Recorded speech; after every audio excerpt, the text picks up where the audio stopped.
Wakil rakyat punya nggak visi misi? Tidak punya. Yang punya Rakyat. yang punya visi misi. Artinya pada saat seseorang masyarakat memilih anggota DPRD, dia meletakkan visi misinya di sini anggota DPRD. Jadi kita open aja, kita terbuka ya. Oh betul, nggak apa-apa. Kita curhat aja, curhat masalah Jadi pendidikan. jadi kalau yang mendengar ini kurang enak ya mau perbaiki nih. perbaiki. Jualan apa? Minyak tanah ya. Minyak tanah. Sejarah itu. Saya mengenalnya beliau ini waktu saya kecil, saya ingat sekali.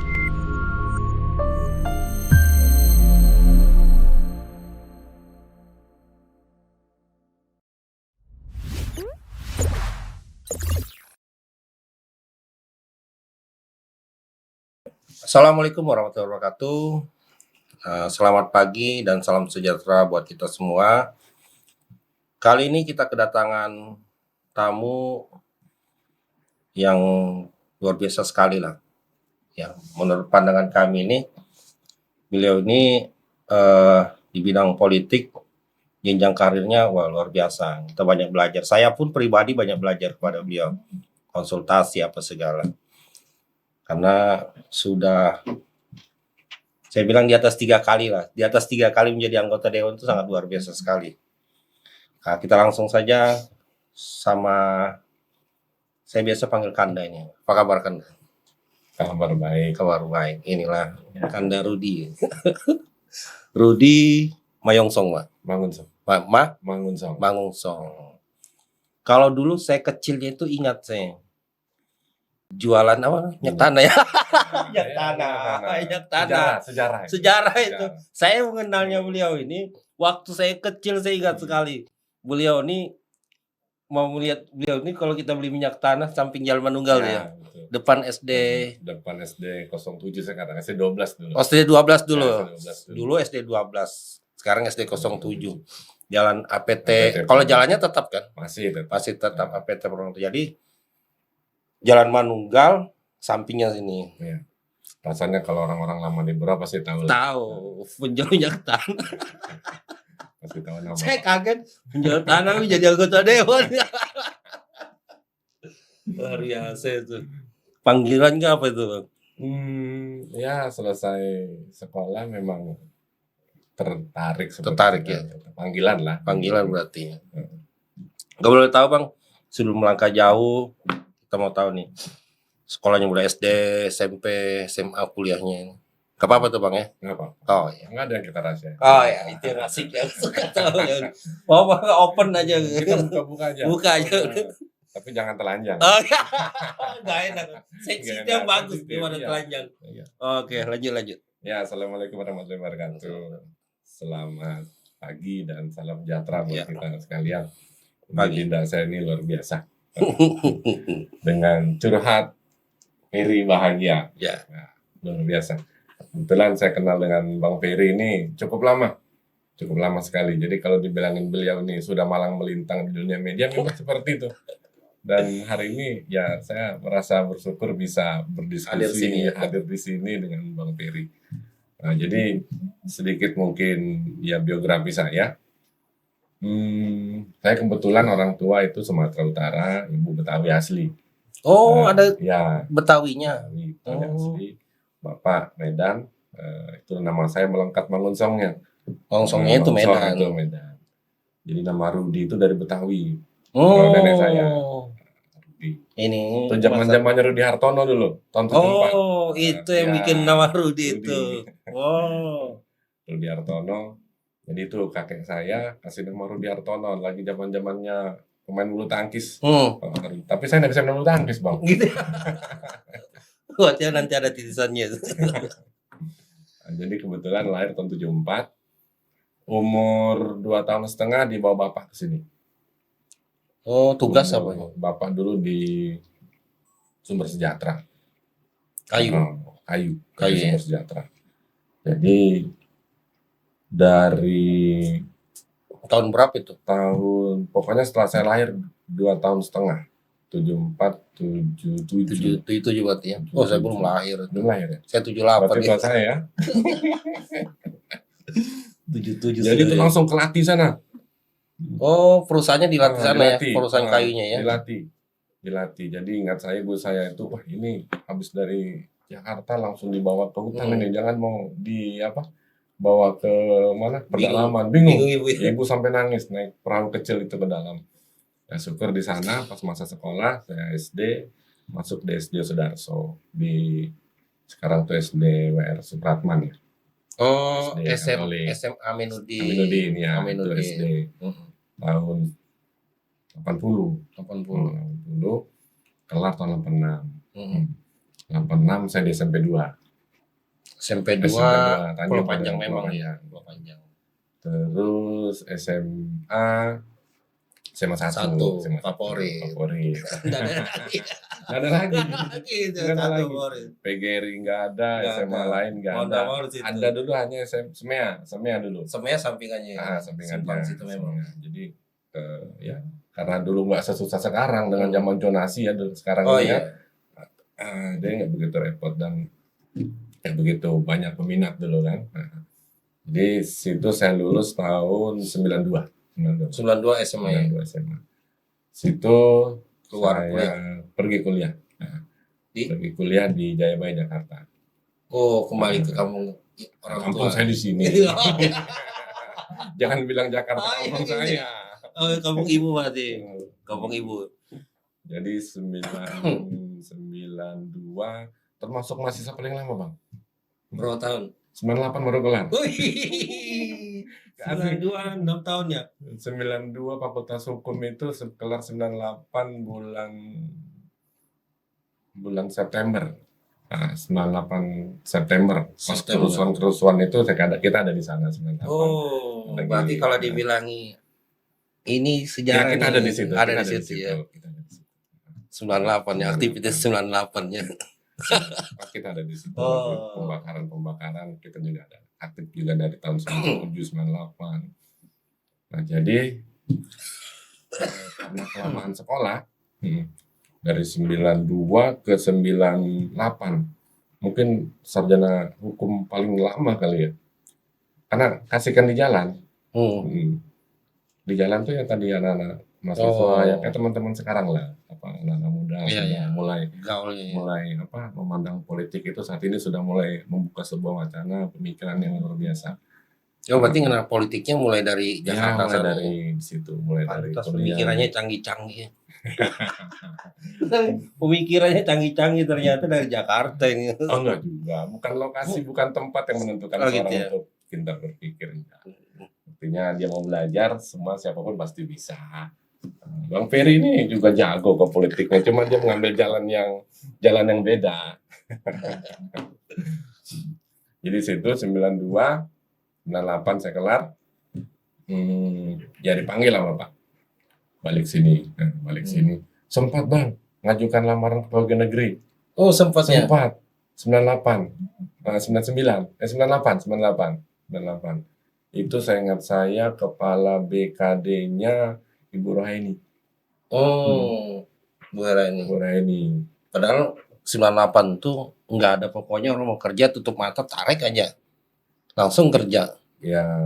Karena kan karena kan saya tuh zaman-zaman dulu itu gaji kayu itu lebih dahsyat. Pegawai negeri itu cuma berapa aja kemarin itu? Paling cuma 200.000. Sementara kalau di kayu ini tutup bar ini. Ya kan? Jarang yang mau. Sekarang aja itu keinginan bapak saya dulu. Kamu udah lamar sana pegawai negeri, dia bilang itu kan. Kalau saya nggak pingin, karena selama kita kuliah yang kita soroti ya pemerintahan. Kita selalu kritisi pemerintahan. Jadi ya nggak tahu mungkin jalan menentukan lain, saya nggak jadi pegawai. Nggak jadi pegawai negeri. Katanya persyaratan ini kurang. Dulu kan kayak sekarang, Bang. Sekarang tinggal kirim email, dulu surat tercatat. Iya. Kurang ini tinggal waktu 3 hari. Kurang transkrip jasa terakhir, nilai terakhir. Kan bisa 1 minggu. Sampai ke sekarang nggak sampai 3 hari. Iya, tinggal kirim PDF sampai sekarang. Dulu surat tercatat. Jadi ya itulah mungkin menentukan jalan tidak harus ada di pegawai negeri. Tapi memang jiwa saya bukan jiwa di sana, Bang. Karena selama 6 tahun ini kan kritiknya pemerintahan. Kalau saya ikut pemerintahan nih, gimana? Senang sih senggol. Kayaknya nggak seru kalau nggak nyenggol. Nah itu mulai dari situ 98 saya bersama almarhum Pak Soehardi dan teman-teman di PDI. 99 saya dilantik. Ya syukur alhamdulillah puji Tuhan bisa sampai sekarang. Berarti masuk 99 ya PDI ya? 99. 99. Baik, luar biasa. 99. Nggak ada yang luar biasa. Kita biasa di luar aja, Pak. Ya. 99 masuk PDI. Kantornya di mana dulu? Kantor masih di situ. Mastaf situ ya. Masih di situ. Yang setahu saya tuh PDI itu sudah bergema memang di tahun segitu tuh memang. Kita 98 memang saya di Jakarta sudah semenjak kuliah sudah di dalam. Oh sudah memang 96 kita orasi-orasi di DPP ada di situ. Ada sudah masuk panggung orasi DPP, kerusuhan 96, Kuda Tuli kita ada di situ.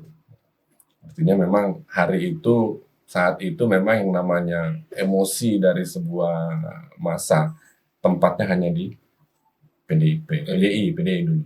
PDI. Ya dulu belum ada perjuangannya kan. Belum ada perjuangannya. Jadi lampiasan emosi rumahnya tempat orang melampiaskan emosi dengan pemerintah pada saat itu ya kita PDI kami juga dari teman-teman mahasiswa juga ya kadang-kadang juga sering diskusi-diskusi politik di ruang-ruang itu.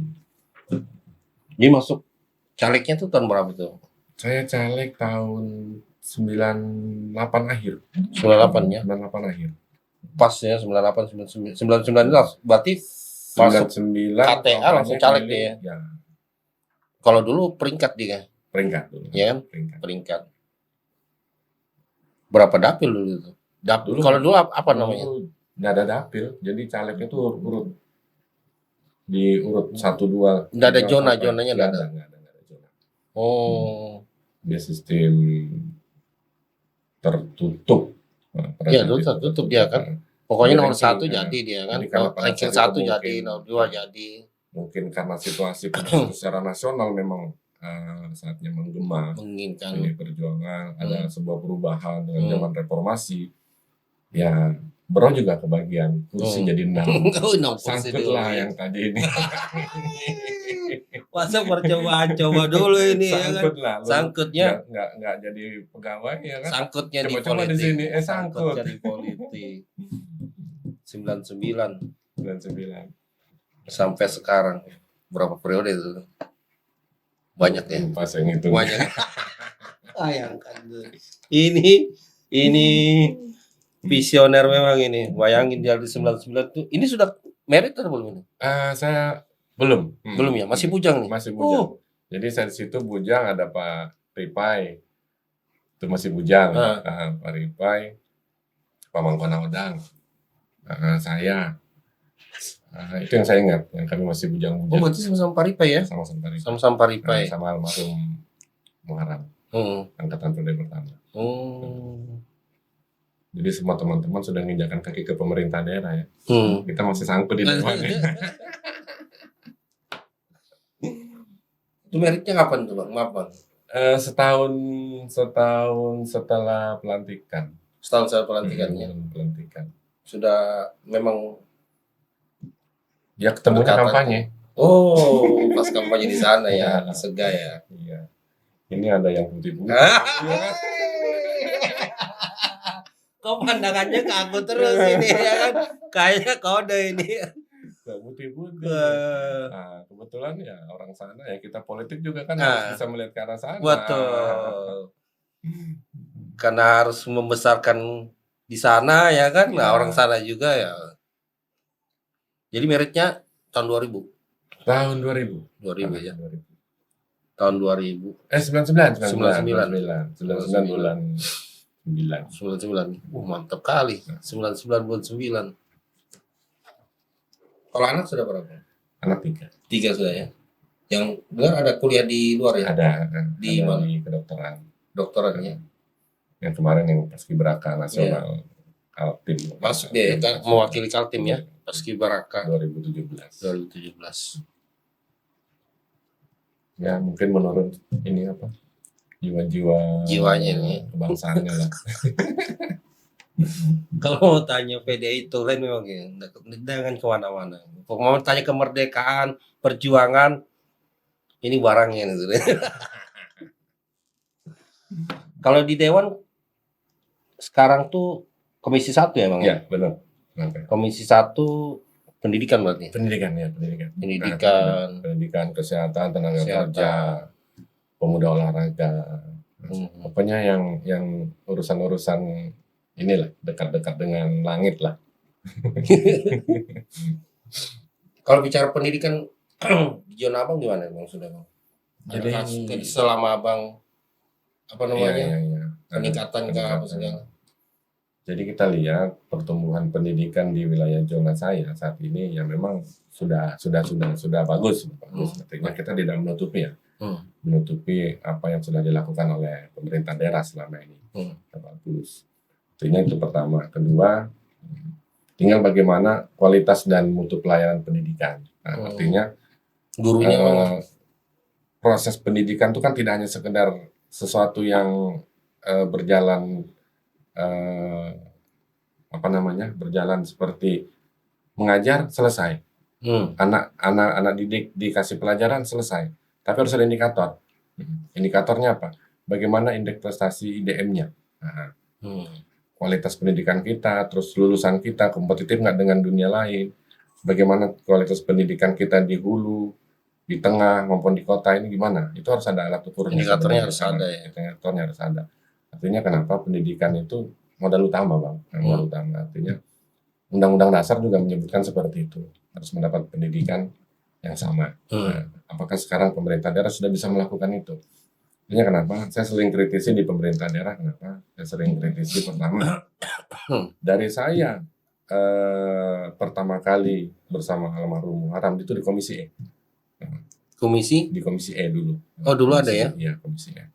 Itu bicara memang pendidikan. Beliau memang fokus dengan pendidikan. Luar biasa. Ya, pendidikan. Nah, dari zaman kami itu sampai saat ini kita nggak keluar dari masalah-masalah klasik. Apa masalah-masalah klasik kita di dunia pendidikan berapa? RKB, RDG. Apa itu RKB? Ruang kelas baru. RDG, ruang dinas guru. Selalu yang dalam pembahasan itu aja. Harusnya kita udah lakukan lompatan Bang. Oh iya. Seharusnya ya, RKB ini sudah selesai tahun kemarin lah. Ya kan sudah. Kita bicarakan ini, lain ini lagi. Nah, jangan kita tiap masa, tiap tahun pembahasan RKB, RDG. Tapi bagaimana kualitasnya? Bagaimana guru bisa meningkatkan kompetensinya sebagai seorang guru? Berikan mereka. Betul. Pelatihan, ya kan? Jangan lihat ini di kampung kualitas guru jadi kampungan, jangan. Ya kan? Harus. Saya barusan turun kemarin, tuh bisa lihat di Facebook saya terakhir. Ya, saya lihat tuh. Keren ya lagi. Mereka semangat belajar anak-anak kampung, tapi jangan hilangkan semangat mereka karena kalian tidak semangat belajar. Ulangi Bang, itu bahasanya keren. Pejuang pendidikan memang. Saya lihat tuh kalau ketika ada rapat-rapat, saya akan aktif juga saya. Kalau saya paling suka tuh kalau saya lihat rapat dengan pendapat DPRD. Oh saya cancel tuh yang pertemuan yang lain tuh. Saya harus hadir juga ke sana untuk mendengarkan juga karena penting nih. Biar walaupun saya tidak bisa menyuarakan, ya, tapi saya bisa memberitakan hasil dan menyampaikan. Saya sangat sekali, apalagi Bang masalah pendidikan. Wah, seru nih. Datang saya lihat. Saya selalu kritis gini Bang. Anak saya itu 3-tiganya sekolah di Berau. SD, SMP, SMA di Berau. Dan saya sangat tidak sependapat pada saat ada anak-anak pejabat yang menyekolahkan anaknya di luar. Kenapa? Berarti dia sendiri tidak meyakini kalau kualitas pendidikan di Berau itu bagus. Dia tidak berani investasi anaknya di pendidikan di Kabupaten Berau. Dia kirim keluar. Ini pejabat-pejabat. Makanya setiap tahun yang dibicarakan RDG terus. Jadi kita open aja, kita terbuka ya. Oh nggak betul, ya. nggak Karena apa-apa. curhat Kita ya. curhat aja, kita curhat. Curhat. Curhat masalah Jadi, pendidikan jadi ini. kalau ada yang mendengar ini kurang enak ya Iya. mohon Perbaiki nih. perbaiki. Jangan Ya, pokoknya tahun 2024 kalau bisa tidak bicara RKB lagi, nggak ada tidak lagi. bicara SDG Iya. lagi. Memang populasi pendidikan itu sudah ada memang pertumbuhan pendidikan. Saya kemarin ke Hulu Segar, ya kan ke Hulu Segar. Itu salahnya di mana? Salahnya di mana? Apakah karena populasi pertumbuhan jumlah lahir yang rendah, atau memang tingkat anak-anak itu untuk sekolah rendah? Nah, SD kelas 6 cuma 2 orang. Segar daerah mana itu? Kampung Ada kampung di Hulu, di Long. Di Long ya? Di Long. Baru saya sekitar 4 hari lalu ke sana.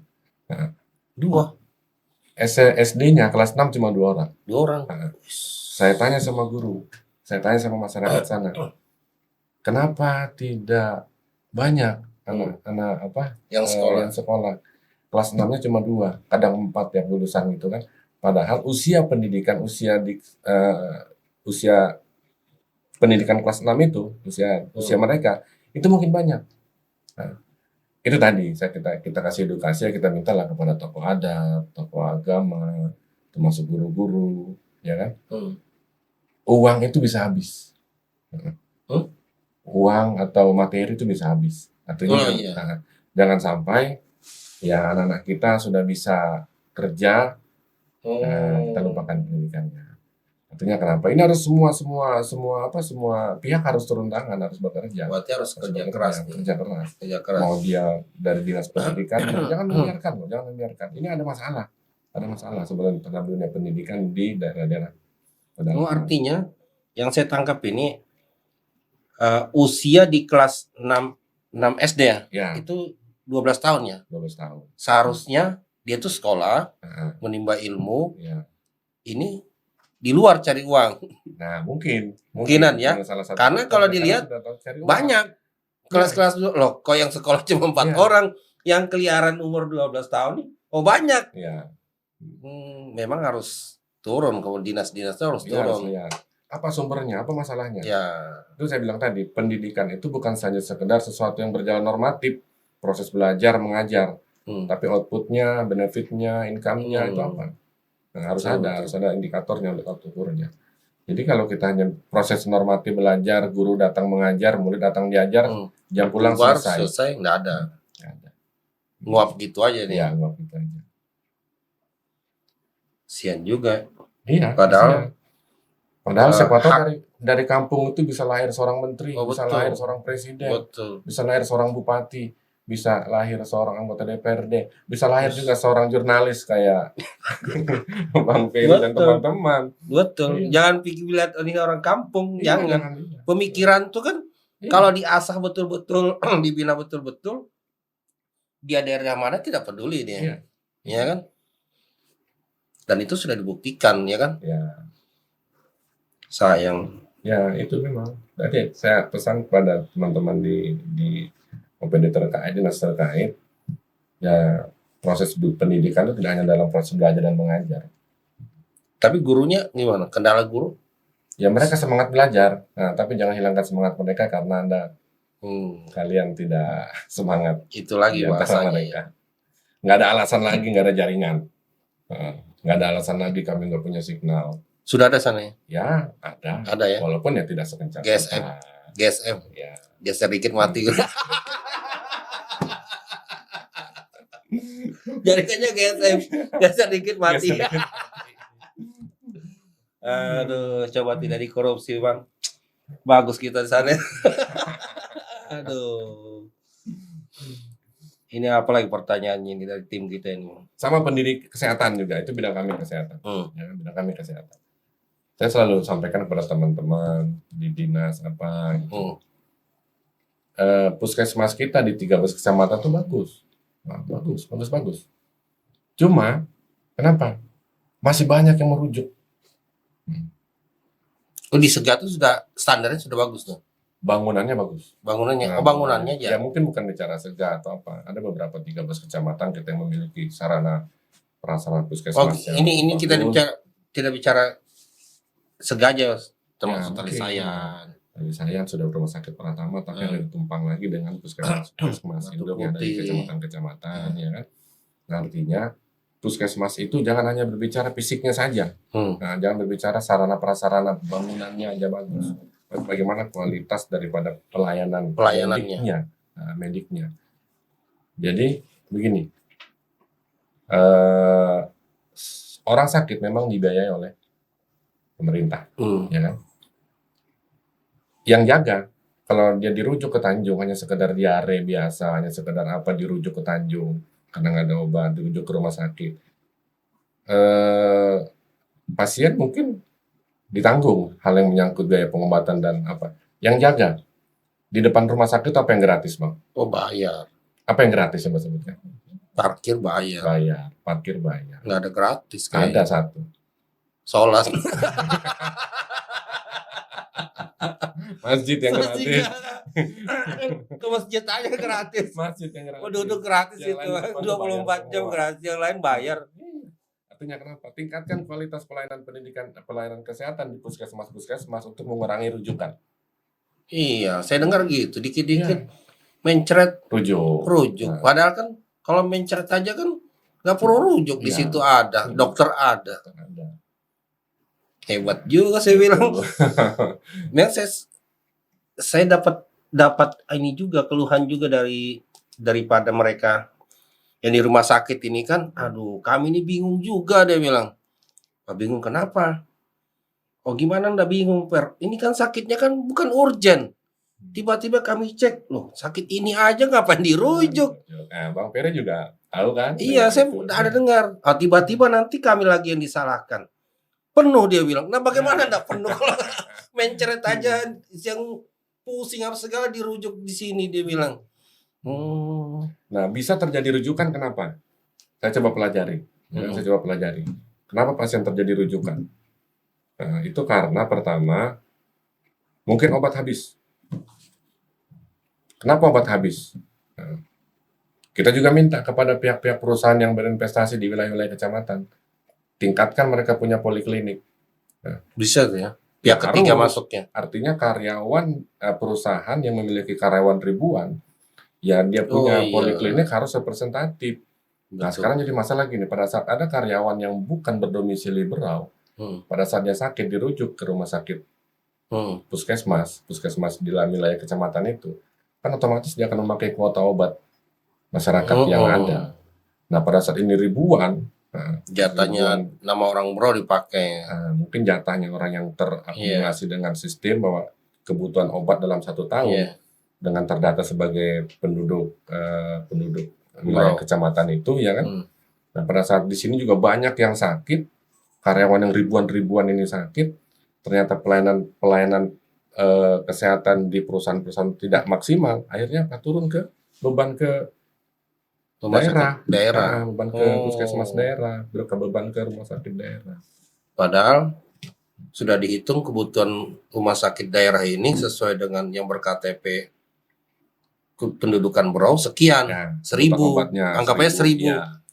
Karena yang perusahaan yang beribu orang ini fasilitasnya tidak ada, masuk ya di sini. Oh, itu yang menyebabkan. Ada Bang, ada fasilitas, cuma kadang tidak representatif dengan jumlah karyawan yang sampai ribuan begitu kan. Tidak representatif. Artinya kita menginginkan juga perusahaan poliklinik yang ada di perusahaan itu juga yang minimal tingkat pelayanan sama seperti puskesmas, memiliki dokter apa segala macam, termasuk dokter-dokter spesialis. Seharusnya iya. Ya harus. Nah, itu harus kita lakukan. Itu belum pernah sidak tuh. Ya kita sering melakukan. Sering ya, tapi saya belum pernah dibawa. Ini saya belum pernah dibawa di sidang terkait ini. Kalau komisi 2 pasti manggil saya ini, Per, kita sidak lagi. Komisi 1 ini belum pernah manggil saya ini, Per, kita sidak di sini, Per. Ikut komisi 2 terus. Enggak juga. Karena komisi 2 ini manggil. Komisi kami ini komisi air mata. Tahu, walaupun komisi air mata, tapi perjuangannya tetap dahsyat juga. Karena yang diurusin air mata, orang sakit, ya kan? Pendidikan air mata. Di PHK, air mata semua. Apa ini, sistem jaringan telekomunikasi sangat dibutuhkan warga pedalaman saat ini. Oh ini Pak. Jadi sistem jaringan telekomunikasi yang sangat dibutuhkan di pedalaman. Ya tadi kan GSM, Geser sedikit biar mati. sedikit mati.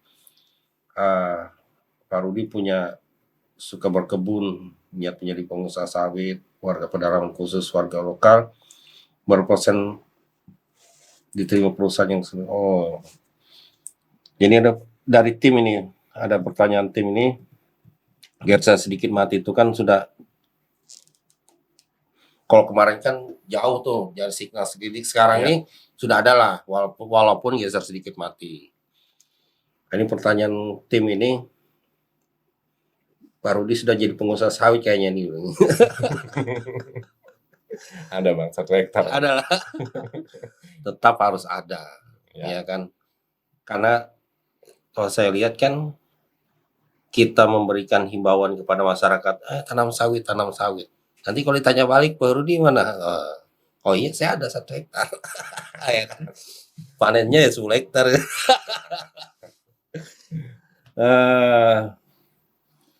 Warga pendanaan khususnya warga lokal berapa persen diterima perusahaan? Kalau kumpul perusahaan berapa perusahaan ya? Banyak sekali perusahaan. Banyak sudah ya. Sawit apa segala. Ya. Sawit, batu bara, rata-rata sawit sih. sawit Di sana. Lokal banyak kerja. Atau jadi kalau gini, lokal punya kebun sendiri. kita udah punya perda perlindungan tenaga kerja lokal. Kebetulan yang menginisiasi itu temannya Bang Peri. Siapa itu? Yang lagi bicara sekarang. Itu yang menginisiasi perda perlindungan tenaga kerja lokal. Pertama di Indonesia. Luar biasa. Pertama di Indonesia. Artinya kenapa? Kita pingin tenaga kerja lokal ya, bukan orang berbau etnis, berbau apa, tapi lokal. Mereka yang ber-KTP Pro. Itu kita lindungi dengan perda. Kenapa? Kita harus lindungi dengan perda karena kesempatan kerja di Broni tinggi. Tapi kalau tidak dilindungi dengan perda bahwa mereka juga punya hak yang sama, ya tinggal mereka penonton. Sekarang apakah perda itu bisa berjalan dengan maksimal? Mungkin nanti silakan tanya ke teman-teman di dinas. Kami udah melahirkan, kita inisiasi, lahirlah inisiatif DPRD, Perda Perlindungan Tenaga Kerja Lokal. Itu banyak isinya. Pertama, ya persentase dari ring zonasi kerja. Kedua isinya apa? Karena saya paham, karena saya menginisiasi perda itu. Kedua, lulusan SLTA, lulusan sekolah tingkat pendidikan atas yang belum mampu melanjutkan pendidikan ke jenjang yang lebih tinggi, pemerintah daerah hadir. Hadirnya kenapa? Cari data. Tempatkan BLK. Masukkan ke pelatihan-pelatihan BLK. Mungkin kita belum punya BLK, itu sudah cita-cita kita berapa dari zaman almarhum Pak Mas Juni sampai sekarang nggak tahu apa kendalanya. Saya dengar. Padahal itu sangat penting. Berau ini yang kota industri ya, yang apa artinya perlu BLK. Nah, artinya kenapa? Memang ada pelatihan-pelatihan yang dilakukan oleh perusahaan yang menempatkan tenaga kerja, tapi calon-calon tenaga kerja, ya kan, calon-calon tenaga kerja itu memang ada. Cuma kan tidak bisa sama dibandingkan dengan kalau BLK itu yang kita kelola sendiri. Seberapa kebutuhan mereka? Mereka melatih hanya sekitar perlu 10 atau 15. Kebutuhannya ada 50. Kebutuhannya ada 100. Yang mau dibimbing ada 100.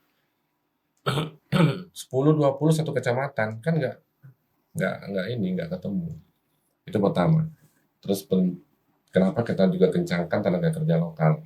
Itu pertama, perputaran ekonomi. Ya, perputaran uang. Sekarang kalau karyawan-karyawan dari tempatan luar, ya kan? Tempatan luar pertama gini.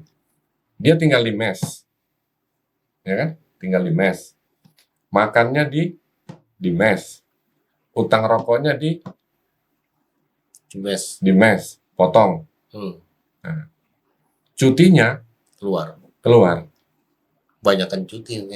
Cutinya keluar. Akhirnya apa? Uang yang dia dapat kerja itu tidak berputar di sini. Tidak berputar di Berau. Ceperannya ya masih berarti.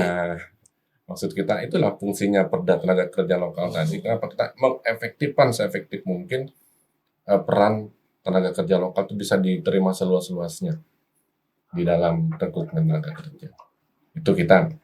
itu perda satu-satu di Indonesia dulu.